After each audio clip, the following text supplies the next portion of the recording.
Hi மக்களே! Important news தினமணிலேருந்து இன்னைக்கு பார்த்துடலாம். வெறும் 10 நிமிஷம் தான்.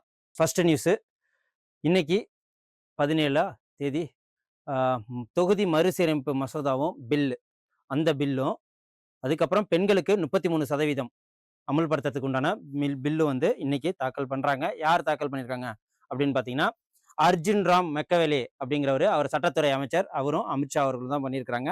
இதனால ஒவ்வொரு மாநிலங்கள்லயும் என்னென்ன பிரச்சனைகள் இப்ப டீலிமிட்டேஷன் சொல்றாங்க இல்லையா? ஸோ அதனால பிரச்சனைகள் வருமா அப்படின்னு கேட்டா, அது வரப்போறது இல்ல அப்படின்னு சொல்லிட்டு இந்த மசோதால 48 மணி நேரம் டைம் குடுத்துருக்காங்க. ஸோ நாளைக்கு அதாவது 18ஆம் தேதி ஏப்ரல் ஈவினிங் 4 மணிக்கு நமக்கு நியூஸ் ஃபுல்லாவே தெரிஞ்சிரும். ஸோ அதுக்கு முன்னாடி இதுல என்ன இருக்கு அப்படின்னு சொல்லிட்டு பார்ப்போம். 33% பெண்களுக்கும் இடஒதுக்கீடு வேணும் அப்படின்னு சொல்லிட்டு 2023ல அனைத்து கட்சிகளும் ஒருமனதாக தான் தேர்ந்தெடுத்தாங்க. இந்த பில்ல பண்ணிடுவோம் அப்படின்ட்டு. அதுக்கு பேரு கூட என்ன வச்சிருந்தாங்க அப்படின்னா, நாரி சக்தி வந்தன் அதிநியம் அப்படின்னு சொல்லிட்டு அதுக்கு பேர் கூட வச்சிருந்தாங்க. இது 106வது அமெண்ட்மெண்ட் ஆக்ட் மூலயமா அந்த பில்லை வந்து பாஸ் பண்ணியிருந்தாங்க. இப்போ அதோட சேர்த்து டீலிமிட்டேஷன் தொகுதி மறுசீரமைப்பு, முன்னாடி 1970 சென்சஸ் படி மக்கள் தொகை படிதான் 543 சீட்டு லோக்சபால இருக்கணும் அப்படின்னு சொல்லிட்டு அந்த சேஞ்சஸ் பண்ணியிருந்தாங்க. இப்போ 2011 அடிப்படையா வச்சுதான் 2029ல மக்களவை அதாவது லோக்சபா 543 சீட்ல இருந்து இப்போ 815 சீட்டா உயர போகுது. இதன் மூலியமா தமிழ்நாட்டுக்கு எவ்வளவு சீட்டு அதிகமா இருக்குன்னா, இப்ப தமிழ்நாட்டுக்கு 39 லோக்சபா சீட்டு இருக்கு. இதுல இருந்து பிளஸ் ஆகி 59 சீட்டா மாறும். இதுல பர்சன்டேஜ் அளவுலாம் சொல்றாங்க. ஸோ அதையும் பார்ப்போம். அதுக்கப்புறம் ஹோம் மினிஸ்டர் அமித்ஷா அவர்கள் என்ன சொல்றாங்க அப்படின்னு பாத்தீங்கன்னா, இந்த தொகுதி மறுசீரமைப்புனால எந்த ஒரு மாநிலத்துக்கும் எம்பி சீட்டு குறைவா இருக்க போறது இல்ல. பெண்களுக்கு 33% அப்படின்னு பாத்தீங்கன்னா 272 கிட்டத்தட்ட அத்தனை எம்பிக்கள் தேர்ந்தெடுக்கப்படுவாங்க. ஸோ இதுலயுமே சில பிரச்சனைகள் இருக்கிற மினிஸ்டர்ஸ் அவங்க எல்லாம் என்ன பண்ணுவாங்க அப்படின்னா, அவங்க வீட்டுல இருக்கிற பெண்களை இல்லைன்னா பெண்கள் மனைவி பொண்ணா இருக்கலாம், மருமகளா இருக்கலாம், அவங்கள எம்பி சீட்டுக்கு நிக்க வைப்பாங்க.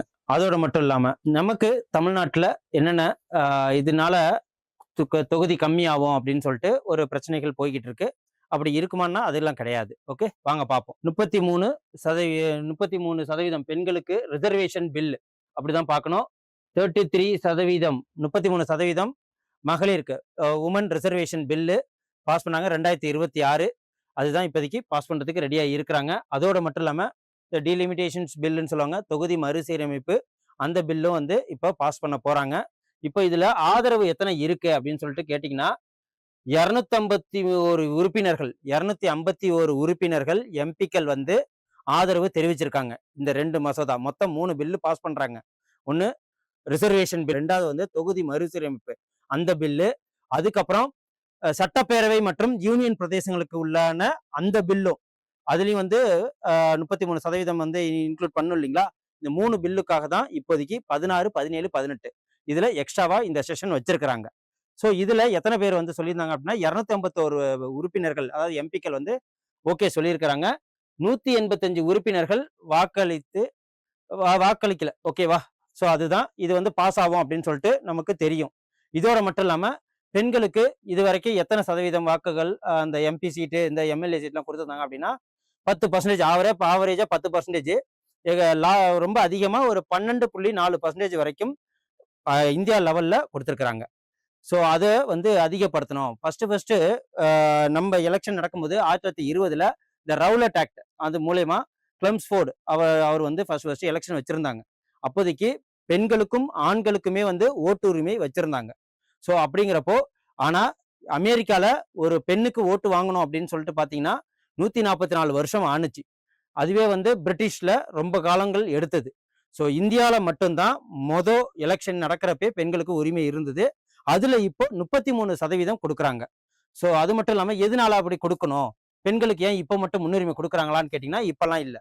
ஃபர்ஸ்ட் தேவேகவுடா பீரியட்ல அவங்க ஆட்சி காலங்கள்ல 1900 அவர் கொஞ்ச நாள் 1 வருஷம் தான் ஆட்சி ஆண்டாரு. அப்பவே இந்த பில்லை பாஸ் பண்ணாங்க. அந்த பில்லை பாஸ் பண்ணி அது சக்சஸ் ஆனிச்சான்னா ராஜ்யசபால சக்சஸ் ஆனிச்சு, லோக்சபால சக்சஸ் ஆகல. அதுக்கப்புறம் அதை மன்மோகன் சிங் அவர்கள் திரும்பி வந்து அந்த பில்லை வந்து மசோதாவை தாக்கல் பண்ணாங்க. அப்பயும் வந்து அது பாஸ் ஆகல. இப்போ பிரைம் மினிஸ்டர் மோடி அவர்கள் மூலியமா இப்போ இந்த பில்லை வந்து பாஸ் பண்ணி அதை சட்டமாக்க பாக்குறாங்க. ஸோ ஆகுதா இல்லையான்னு சொல்லிட்டு நாளைக்கு தான் தெரியும்.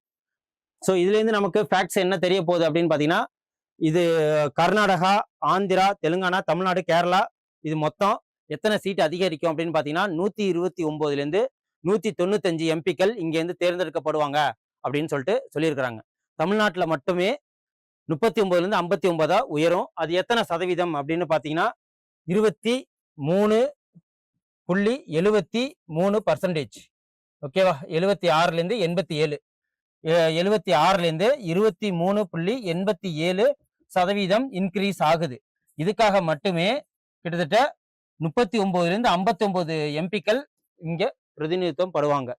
ஸோ இதோட மட்டும் இல்லாம இந்த 131வது திருத்த மசோதா அமெண்ட்மெண்ட் ஆக்ட யார் வந்து படிச்சாங்க அப்படின்னு பாத்தீங்கன்னா சட்டத்துறை அமைச்சர் அர்ஜுன் ராம் மெக்கவேலே அவரும் அமித்ஷா அவர்களும் தான் படிச்சாங்க. ஸோ இது சக்சஸ் ஆகணும் அப்படிங்கிறதான் பார்ப்போம். அதுக்கப்புறம் ஹீட் ஸ்ட்ரோக்கு என்ன பண்ணியிருக்காங்க அப்படின்னா சுகாதாரத்துறை அவங்க வந்து அறிவிச்சிருக்கிறாங்க. சுகாதாரத்துறை என்னன்னா ஹீட் அதிகமாக இருக்கிறதுனால இந்த ஸ்விக்கி, ஜொமேட்டோ, அமேசான், ஃப்ளிப்கார்ட் போன்ற இந்த ஒர்க் பார்க்குறவங்க அனைவருக்குமே, இந்த டெலிவரி பாய் ஒர்க் பார்க்குறவங்க அனைவருக்குமே ஒரு நாளைக்கு 5 லிட்டர் தண்ணி குடிக்கணும். அரை மணி நேரத்து வெயிலில் இல்லாமல் அவங்க நிழலில் ஓய்வு எடுக்கணும். இது இல்லை அப்படின்னா கிட்னி பாதிக்கப்படும் ஹீட் ஸ்ட்ரோக்னால அப்படின்னு சொல்லிட்டு எச்சரிக்கை விடுத்திருக்காங்க. அதுதான் இந்த நியூஸ்.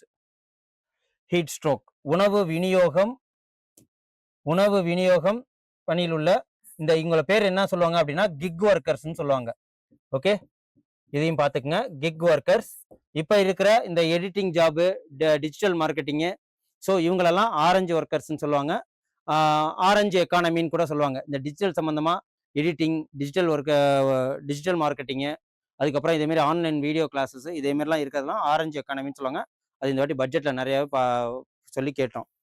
அதுக்கப்புறம் இது ஒரு பெருமைக்குரியான ஒரு விஷயந்தான். சர்வதேச விருது, இன்டர்நேஷனல் விருது யூஎஸ்ஏல வாஷிங்டனில் கொடுத்துருக்குறாங்க. அகர்வால் கண் மருத்துவமனைக்கு இந்த அவார்டு கொடுத்துருக்குறாங்க. ஸோ அதான் இது யாருக்கு அப்படின்னா டாக்டர் அதியா அகர்வால் அவர்கள் இதை பெற்றுக்கிறாங்க. எதனால அப்படின்னு பார்த்தீங்கன்னா கண் சம்பந்தப்பட்ட சிகிச்சையும் அதை மேற்கொண்டு நிறைய சாதனைகளும் பண்ணிருக்கிறத அதை பாராட்டுற விதமாக தான் அவங்களுக்கு இப்போதைக்கு அந்த விருது கொடுத்துருக்காங்க. ஸோ அந்த பேர் என்ன அப்படின்னு பார்த்தீங்கன்னா இந்த இதுக்கு ஆவண படம் ஒன்று, documentary, pearls of Irish repair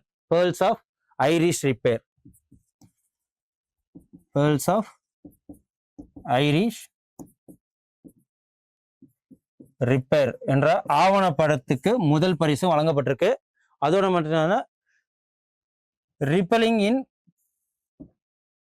கெரட்டோபிளாஸ்டி அப்படிங்கிற இந்த படத்துக்கும் 2ஆம் பரிசும் வழங்கப்பட்டிருக்கு. இது ஃபுல்லாகவே கண் சம்பந்தப்பட்ட ஒரு படங்கள். ஓகே, இதையும் நோட் பண்ணிக்கோங்க. ஸோ இதுலேயும் வந்து இந்த 33% பெண்களுக்கு உண்டான ரிசர்வேஷன் பில்ல முஸ்லீம் உமன்ஸ்களுக்கும் உள் இட ஒதுக்கீடு கொடுக்கணும்னு சொல்லியிருக்கிறாங்க. அமித்ஷா அவர்கள் என்ன பண்ணியிருக்கிறாங்க அப்படின்னு பார்த்தீங்கன்னா ஹோம் மினிஸ்டர் அவங்க இந்த உள் இடஒதுக்கீடு தர முடியாது, எதனால அப்படின்னா கான்ஸ்டியூஷன்ல அதுக்கு இடம் இல்லை அப்படின்னு சொல்லிட்டு சொல்லியிருக்காங்க. அதான் இது. ஓகே, அவ்வளோதான். இன்னைக்கு ஃபுல்லாகவே இந்த எக்ஸாம் பாயிண்ட் ஆஃப் வியூவில் நமக்கு 33% உமன் ரிசர்வேஷன் பில்லும் டீலிமிட்டேஷன் தொகுதி மறுசீரமைப்பு பில்லும் தான் நம்ம இன்னைக்கு ஃபுல்லாகவே பார்த்துருக்கோம். அதுதான் இன்னைக்கு ஆர்டிகல்ஸ் நிறையா இருந்தது. ஸோ இதை வந்து ஒரு எக்ஸாம் பாயிண்ட் ஆஃப் வியூ ரொம்ப இம்பார்ட்டன்ட். ஓகே, ஸோ அதோட இன்னைக்கு இம்பார்ட்டன்ட் டே அது என்னன்னு பார்த்துருவோம். வேர்ல்டு ஹீமோஃபிலியா டே அப்படின்னா இந்த ரத்த நாளங்கள்லாம் இருக்கு இல்லையா, அது சம்மந்தப்பட்டது தான். இந்த ரத்தம் உறையாண்மை தினம், உலக ரத்த உறையாண்மை. அது வந்து ஒரு அடிபட்டு இருந்ததுன்னா அது உறையாது. அதுக்கு நம்ம இதில் பார்த்தீங்கன்னா குவாஷியர்கர் அப்படின்னு சொல்லிட்டு சொல்லுவாங்க. அந்த ஒரு நோய் இருந்தாலும் அடிபட்டா அவங்களுக்கு பிளட் வந்து கட்டி ஆகாது. ஓகே, வித்தின் செகண்டில் ஆகணும். வேர்ல்டு ஹீமோஃபிலியா டே இது வந்து இந்த வருஷத்துக்கு உண்டான தீம் என்ன அப்படின்னு பார்த்தீங்கன்னா இது 1989லேருந்து இந்த வேர்ல்டு ஹீமோஃபிலியா டே கொண்டாடுறோம். So diagnosis first step to care அப்படிங்கிறது தான். ஃபர்ஸ்ட் ஸ்டெப் டு கேர் இது எக்ஸ் குரோமோசோம்ல ஏற்படுற ஒரு மரபணு மாற்றம் தான் இந்த ஹீமோஃபிலியா டி. இந்த ஹீமோஃபிலியா வரத்துக்கு உண்டான அறிகுறியே. இதை ஃபர்ஸ்ட் பிராங்க் ஷான்பெல் 1989 இதை கண்டுபிடிச்சதுனால அவரோட பிறந்த தினத்தையே வந்து ஹீமோஃபிலியா டே அப்படின்னு சொல்லிட்டு நம்ம கொண்டாட ஆரம்பிச்சிருக்கோம். ஸோ இதுதான் பார்த்துங்க. கருப்பொருள் என்னன்னா, நோய் கண்டறிதல் சிகிச்சைக்கான முதல் படி, diagnose first step to care. Okay, so இதே மாதிரி இம்பார்ட்டன்ட் நியூஸ் பார்க்கறதுக்கு எங்கள் சேனலை சப்ஸ்கிரைப் பண்ணுங்க, கமெண்ட் பண்ணுங்க, ஷேர் பண்ணுங்க. Thank you. SenderMap. You dare to dream, we care to accomplish.